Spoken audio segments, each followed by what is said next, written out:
So hello aspirants, आज हम लोग करंट अफेयर्स के अंतर्गत 11th to 15th of May 2022 के करंट अफेयर्स देखेंगे। ये हम लोग जिस सीरीज के अंतर्गत देख रहे हैं वो है 2023 जो प्रीलिम्स एग्जामिनेशन आ रहा है, उसी कंटिन्यूएशन में आज हम लोग 11th to 15th of May को देखने जा रहे हैं 2022 के करंट अफेयर्स को। पहला टॉपिक है रविंद्रनाथ टैगोर। इन्हें गुरुदेव के नाम से जाना जाता है। साथ ही साथ इनका पेन नेम है भानु सिम्हा। ये बहुत इंपॉर्टेंट हो जाता है क्योंकि जब ये अपने नॉवेल्स लिखते थे तो उन्होंने उसमें जो पेन नेम यूज किया था वो था भानु सिम्हा। साथ ही इन्होंने इंडिया और बांग्लादेश के नेशनल एंथम को भी लिखा हुआ है और गीतांजलि के लिए इन्हें नोबेल लिटरेचर अवार्ड दिया गया है। बंगलार माटी बंगलार जोल, इन्होंने एक गीत लिखा था 1905 के अंतर्गत जो बंगाल विभाजन यानी कि जो बंगाल पार्टीशन हुआ था या बंगाल विभाजन हुआ था उसके क्रम में उन्होंने ये गीत लिखा था। राखी उत्सव की शुरुआत इन्होंने की है। साथ ही साथ ये गांधी जी का पूरी तरीके से समर्थन नहीं करते थे। बहुत इंपॉर्टेंट पॉइंट है, पूरी पूरी तरीके से समर्थन नहीं करते थे। और जो असहयोग आंदोलन था, नॉन कोऑपरेशन मूवमेंट, उसका भी इन्होंने समर्थन पूरी तरीके से संपूर्ण रूप में नहीं किया था।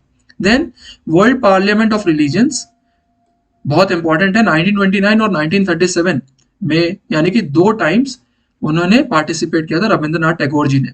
World parliament of religions Swami Vivekananda के द्वारा भी इसमें पार्टिसिपेशन किया गया था, ये हमें पता है। रविंद्रनाथ टैगोर ने कब किया था? 1929 एंड 1937, ये याद रखिएगा। The next is your green manure. देखिए ग्रीन मैन्योर क्या होता है? ऐसे क्रॉप्स को उगाना जो कि सॉइल की न्यूट्रिएंट्स कैपेसिटी को बढ़ाएं। तो इस प्रकार के क्रॉप्स को क्या किया जाता है? उन्हें वापस मिट्टी में दबा दिया जाता है। एक बार उगाने के क्रम के पश्चात उन्हें वापस मिट्टी में दबा दिया जाता है, normally incorporated back into the soil. तो आपको ये पता रहना चाहिए ग्रीन मैन्योर है क्या चीज। देन पीएम वाणी, देखिए इसका फुल फॉर्म है PM wifi access network interface. Wifi को ज्यादा से ज्यादा बढ़ावा देने के लिए ये स्कीम लेकर आई गई है। किसने लॉन्च की है? Department of telecommunication, that is your DOT. Then the next is your Pulitzer award.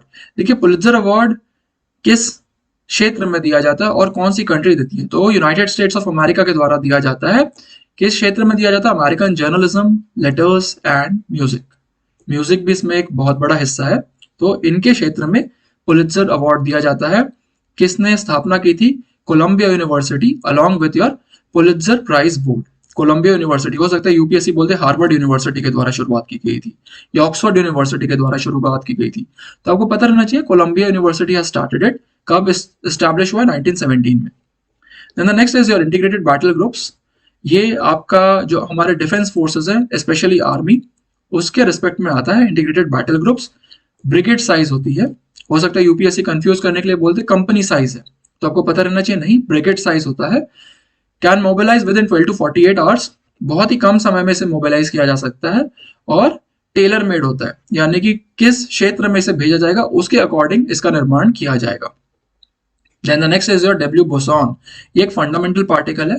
First thing, ये इसमें मास होता है।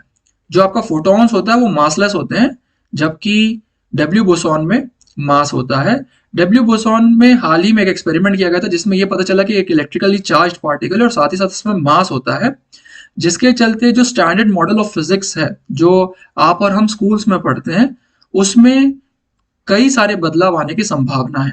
इसलिए काफी इंपॉर्टेंट हो जाता है यूपीएससी के प्रीलिम्स पॉइंट ऑफ व्यू से। जेड बोसॉन के साथ मिलकर डब्ल्यू बोसॉन क्या करता है? जो वीक फोर्स होता है उसके लिए रिस्पॉन्सिबल होता है। तो हमें पता है कि जो यूनिवर्स है उसमें 4 फंडामेंटल फोर्सेस काम करते हैं, उनमें से एक वीक फोर्स होता है। तो Z boson and W boson weak force के लिए जिम्मेदार है।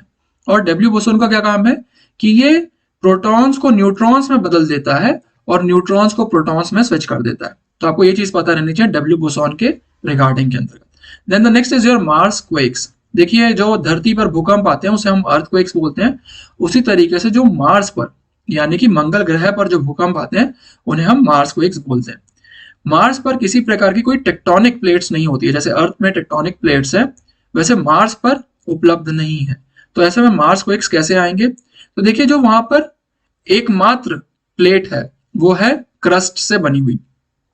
तो उस क्रस्ट के अंतर्गत जिस प्रकार से फ्रैक्चर्स या फॉल्ट्स आएंगे उसी से ही वहां पर भूकंप जन्म लेते हैं या फिर उसे हम मार्स क्वेक्स कहते हैं। तो आपको ये चीज पता रहनी चाहिए कि मार्स के पास कोई टेक्टोनिक प्लेट नहीं है जैसे अर्थ पर उपलब्ध है। नासा का एक मिशन है इनसाइट, ये आपको पता रहना चाहिए। इनसाइट एक मिशन है और ये संपूर्ण जितने भी आज तक मार्स पर मिशन हुए हैं उनमें से एकमात्र ऐसा मिशन है जो कि मार्स की सतह के अंदर जाकर भूकंप जो वहां पर उत्पन्न होते हैं उसके बारे में पता करता है। तो ये हमारे लिए बहुत इंपॉर्टेंट हो जाता है। इनसाइट मिशन किस एजेंसी का मिशन है? ये नासा का है और it is a part of the discovery programme. अब ये भी इंपॉर्टेंट हो जाता है, हो सकता है यूपीएससी एक स्टेटमेंट में ये देते it is a part of which programme, तो हमें पता रहना चाहिए it is a part of discovery programme. So this is the information regarding your Mars quakes. Then the next is your drought in 2022 report. किसके द्वारा लेकर आई गई है? यूनाइटेड नेशंस के द्वारा लेकर आई गई है। Convention to combat desertification, UNCCD. तो आपको ये चीज पता रहनी चाहिए। थोड़ी सी जानकारी हम United Nation convention to combat desertification के बारे में देख लेते हैं। देखिए एस्टैब्लिशमेंट कब हुआ था? 1994 में। Then it is the sole legally binding agreement. ये चीज इंपॉर्टेंट हो जाती है कि एक लीगली बाइंडिंग एग्रीमेंट है, ठीक है। और ये किसके अंतर्गत जन्म लिया इसने? So it is established under your Agenda 21, the only convention stemming from a direct recommendation of the Rio's conference Agenda 21। रियो जो कॉन्फ्रेंस हुई थी उसमें एजेंडा 21 का एस्टैब्लिशमेंट किया गया था और एजेंडा 21 से ही ये यूएनसीसीडी सामने आया। तो हो सकता है यूपीएससी आपको सीधा का सीधा ये एक स्टेटमेंट ही दे दे आपके प्रीलिम्स एग्जामिनेशन में, तो आपको ये चीज पता रहनी चाहिए। लीगल बाइंडिंग एग्रीमेंट है, एजेंडा 21 से यूएनसीसीडी एस्टैब्लिश्ड हुआ है। वर्तमान समय में कॉन्फ्रेंस ऑफ द पार्टीज 15 हुई थी। कहां पर हुई थी? कोट डी आइवरी के अंतर्गत। तो उसका यह थीम है। यूपीएससी कभी थीम पूछता नहीं है लेकिन फिर भी जानकारी के लिए आपको पता होना चाहिए कि land life legacy from scarcity to prosperity. The next is your Amrit Sarovar scheme. ये सबको पता है, 75 ponds in each district. Government of India ने इसे एस्टैब्लिश करने के लिए ये स्कीम लेकर आई थी, अमृत Sarovar scheme. The next is your tomato flu. Tomato flu कहां पर वर्तमान समय में डिटेक्ट हुआ था? केरला के अंतर्गत। तो इसीलिए काफी करंट अफेयर्स में प्रोमिनेंट रहा है। तो हमारे लिए जरूरी है कि हम इसे ठीक से समझ लें। किन बच्चों को अफेक्ट करता है? जो कि 5 साल या उससे कम एज के हैं। That is the first thing. इसमें कोई भी वैक्सीन अवेलेबल नहीं है, ना ही कोई स्पेसिफिक ड्रग अवेलेबल है। ये कंटेजियस डिसीज है, यानी कि एक बच्चे से दूसरे बच्चे में फैलता है। देन इसे टोमेटो फ्लू क्यों कहा जाता है? क्योंकि ये शरीर पर, स्किन के ऊपर स्पेशली रेड ब्लिस्टर्स लेकर आ जाता है, यानी कि लाल तरीके से फोड़े उत्पन्न हो जाते हैं। तो इसीलिए इसे टोमेटो फ्लू कहा जाता है, detected in Kerala. Then the next is your M prime playbook. ये अटल इनोवेशन मिशन के अंतर्गत programme for researchers in the innovation, market readiness and entrepreneurship, ठीक है। Researchers in innovation, market readiness and entrepreneurship, उसके लिए लेकर आई गई है। किसके द्वारा लाई गई है? नीति आयोग के द्वारा, यानी कि ज्यादा से ज्यादा इनोवेशन को बढ़ावा देने के लिए इसे लेकर आया गया है। Next is your association of Asian election authorities, AAEA। बहुत इंपॉर्टेंट हो जाता है, association of Asian election authorities. इसमें जितनी भी इलेक्शन बॉडीज है स्पेशली एशियन कंट्रीज, वो इसके अंतर्गत मेंबर है। कब एस्टैब्लिश हुई थी? 1998 में।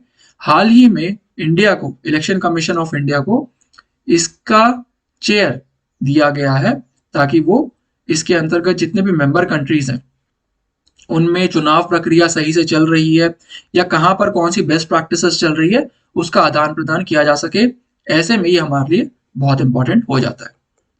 Then the next is your shallow and deep ecologism. आखिरकार ये है क्या चीज? देखिए, शैलो इकोलॉजिज्म उसे कहा जाता है जब इकोलॉजी को बेहतर रूप से कंसिडरेशन नहीं दिया जाता है, यानी कि नेचर को प्रोटेक्ट करने के लिए ज्यादा ध्यान नहीं दिया जा रहा है। बेहद ही ऊपरी तौर पर यह कहने की कोशिश की जा रही है या यह करने की कोशिश की जा रही है कि नेचर को बचाया जाए, लेकिन बेहतर एफर्ट्स नहीं लिए जा रहे। Such thing is called as shallow ecologism. जबकि डीप इकोलॉजिज्म क्या होता है? जहां पर सस्टेनेबल डेवलपमेंट के लिए बेहतर एफर्ट्स लिए जाए, ज्यादा से ज्यादा कार्य किए जाए ताकि नेचर को प्रिजर्व किया जा सके, वाइल्ड लाइफ को कंजर्व किया जा सके। ऐसी चीजों को बोला जाता है डीप इकोलॉजिज्म। तो ऐसे में आपको ये डेफिनेशंस पता रहनी चाहिए। The next is your global annual to decadal climate update report. किसके द्वारा लेकर आई गई है? World Meteorological Organization. ये हमारे लिए इंपॉर्टेंट हो जाता है। कई बार यूपीएससी रिपोर्ट्स पूछ लेता है कि कौन सी संस्था ने ये रिपोर्ट जारी की है।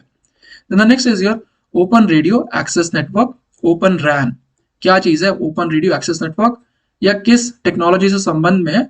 टेलीकम्युनिकेशन के क्षेत्र में जो 5G आ रहा है उसके संबंध में ओपन रैन एक वर्ड आता है। इसमें क्या चीज होती है कि ओपन रैन एक सॉफ्टवेयर लेकर आता है जिससे जितने भी डिफरेंट कंपनीज के हार्डवेयर इक्विपमेंट्स होते हैं वो आपस में कनेक्ट हो सकते हैं और आसानी से कार्य कर सकते हैं। So this is the information regarding your open RAN. Then the next is your Odessa. क्या चीज है? एक प्लेस का नाम है ओडेसा। कहां पर सिचुएटेड है? यूक्रेन में, ब्लैक सी के पास है।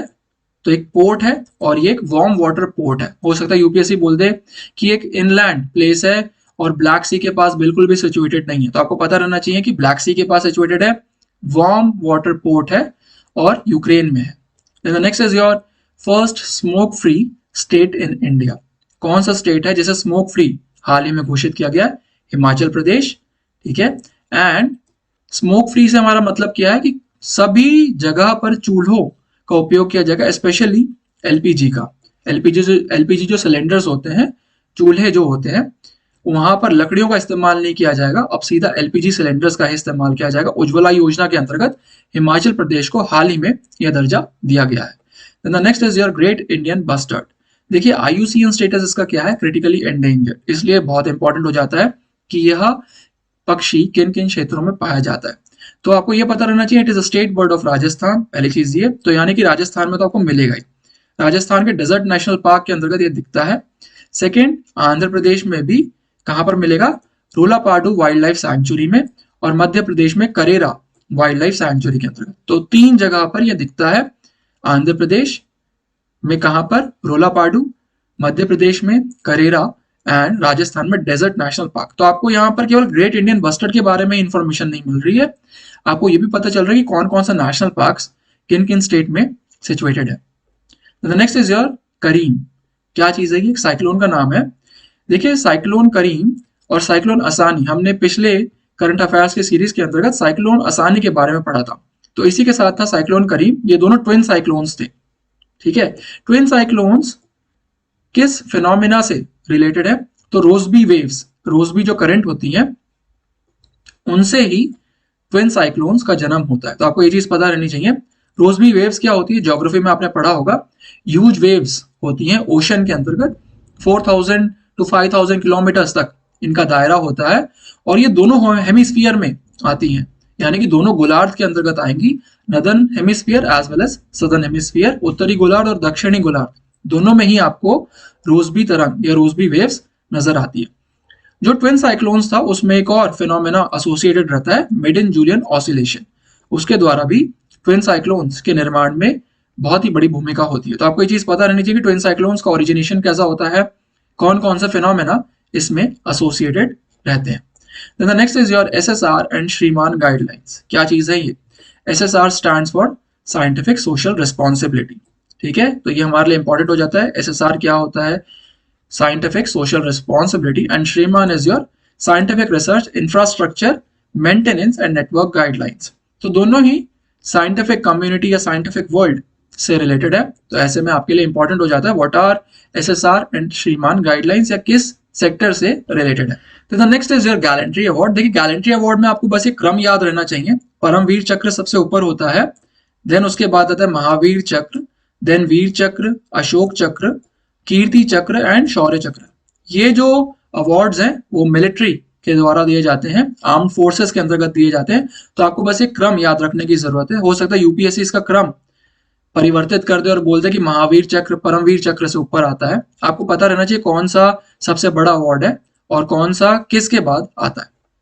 Then the next is your Bhojshala. क्या चीज है आखिरकार भोजशाला? 11th सेंचुरी के अंतर्गत ये मॉन्यूमेंट बनाया गया था। कहां पर सिचुएटेड है? मध्य प्रदेश में। और किसके द्वारा बनाया गया था? राजा भोज के द्वारा बनाया गया था, जो किस डायनेस्टी से एसोसिएटेड है? परमार डायनेस्टी। तो हमारे लिए इंपॉर्टेंट हो जाता है Bhojshala. Then the next is your monsoon. आपने ज्योग्राफी के अंतर्गत जरूर पढ़ाई होगा मॉनसून के बारे में, बस उसी को रिवाइज कर रहे हैं। कहां पर आता है? ट्रॉपिकल रीजन में आता है, फर्स्ट पॉइंट ये। सेकेंड, 20 डिग्री नॉर्थ और साउथ के बीच में आता है। तो कई बार हमारे लिए ये जो कोऑर्डिनेट्स हैं वो बहुत इंपॉर्टेंट हो जाते हैं कि 20 डिग्री नॉर्थ साउथ के अंतर्गत मॉनसून आता है। इंडिया में भी मॉनसून आता है, और इंडिया अपने एनुअल रेनफॉल का 70% मॉनसून रेन से ही प्राप्त करता है। तो आपको ये चीजें पता रहनी चाहिए। The next is your event horizon telescope EHT। देखिए इवेंट होराइजन ब्लैक होल से एसोसिएटेड है, पहली चीज ये। देन सैगियारिटस ए, आखिरकार क्या चीज है सैगियारिटस ए? ये एक ब्लैक होल है जो हमारे मिल्की वे गैलेक्सी के सेंटर में सिचुएटेड है। एक मैसिव ब्लैक होल है, सुपर मैसिव ब्लैक होल है, जो कि कहां पर सिचुएटेड है? मिल्की वे के सेंटर में। मिल्की वे हमारी ही गैलेक्सी है और उसके सेंटर में जो सिचुएटेड ब्लैक होल है उसे क्या कहा जाता है? Sagittarius A. That is the first thing. Event horizon क्या है? Point of no return. ये ब्लैक होल से एसोसिएटेड एक टर्मिनोलॉजी है जिसका मतलब होता है point of no return, event horizon. Event horizon जो टेलीस्कोप है EHT, उसका केवल एकमात्र एम ये है कि ब्लैक होल को ज्यादा से ज्यादा स्टडी करना। तो हो सकता है यूपीएससी बोल दे कि नहीं, ग्रेविटेशनल वेव्स के लिए भी हम इवेंट होराइजन टेलीस्कोप का इस्तेमाल करते हैं। तो आपको पता रहना चाहिए कि EHT का एकमात्र एम ये है to capture images of black hole. और ये जो EHT टेलीस्कोप है ये कई सारी टेलीस्कोप्स को मिलाकर बनी हुई है और ये कई सारी टेलीस्कोप्स कई जगह पर सिचुएटेड है। For example like Spain, United States of America, Antarctica. तो 2006 में ये प्रोजेक्ट स्टार्ट किया गया था ताकि ब्लैक होल को इमेज किया जा सके और ऐसे में Spain, Antarctica, United States of America, इन जगहों पर ये EHT टेलीस्कोप सिचुएटेड है। Then the next is your Amalthea. Amalthea क्या है? अमाल्थिया एक मून है। किस प्लैनेट का मून है? जुपिटर का मून है। जुपिटर के 53 मून से आपको ये भी पता रहना चाहिए। गुसामर रिंग जुपिटर से एसोसिएटेड है, गुसामर रिंग जुपिटर से एसोसिएटेड है और अमाल्थिया इसी गुसामर रिंग के निर्माण में भूमिका निभाती है। तो हो सकता है यूपीएससी बोल दे गुसामर रिंग हाल ही में करंट अफेयर्स में था, ये किस प्लैनेट से एसोसिएटेड है? तो आपको पता रहना चाहिए it is associated with Jupiter. देन नासा के कुछ प्रमुख मिशन रहे हैं लाइक वोयाजर। देन similarly Galileo is another mission जिसने अमाल्थिया को देखा है, अमाल्थिया को इमेज किया है। तो आपको पता रहना चाहिए Voyager and Galileo mission have visited Amalthea. हो सकता है यूपीएससी बोलते आज तक किसी भी मिशन ने अमाल्थिया विजिट नहीं किया है। तो आपको पता रहना चाहिए नहीं, ऐसा कुछ भी नहीं है। वोयाजर एंड गैलीलियो अमाल्थिया मिशन तक गए थे। So next is your Bharat tap initiative. देखिए किस मिनिस्ट्री के द्वारा लेकर आया गया? Ministry of housing and urban affairs. क्या चीज है ये भारत टैप इनिशिएटिव? देखिए कई बार घरों के अंतर्गत जो टैप लगे होते हैं, जो नल लगे होते हैं, उसमें पानी लगातार बहता रहता है, भले ही स्मॉल अमाउंट रहे लेकिन फिर भी बहता रहता है क्योंकि जो टैप है वो ठीक से बंद नहीं हुए रहते या ठीक से बंद हो नहीं पाते। तो ऐसे में पानी लगातार बहने के कारण वाटर वेस्टेज की समस्या बढ़ जाती है। तो उसे कम करने के लिए ministry of housing and urban affairs ने ये इनिशिएटिव लेकर आया, Bharat tap initiative. Then next is your Macolin convention. Macolin convention Interpol के द्वारा लेकर आया गया है ताकि जो मैच फिक्सिंग होती है उसे रोका जा सके। ठीक है, और सीबीआई यानी कि इंडिया भी इसमें एक हिस्सा है। इंडिया ने भी इस कन्वेंशन को साइन किया हुआ है। So the convention name is your Macolin convention. तो ये थे आपके current affairs from 11th to 15th May 2022। Next lecture के अंतर्गत हम आगे के करंट अफेयर्स देखेंगे। Thank you.